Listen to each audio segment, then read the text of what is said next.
It is our duty before entering upon any great or important undertaking, without first invoking the blessing of God. Let us therefore reverently unite without stopping in an address to the throne of grace.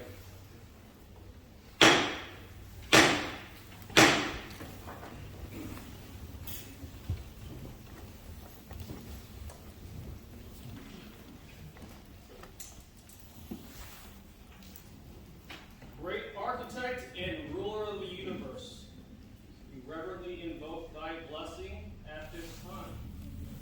Grant us thy aid in our present undertaking, that all we may do shall be done with an eye single to thy service, and to the good of Freemasonry.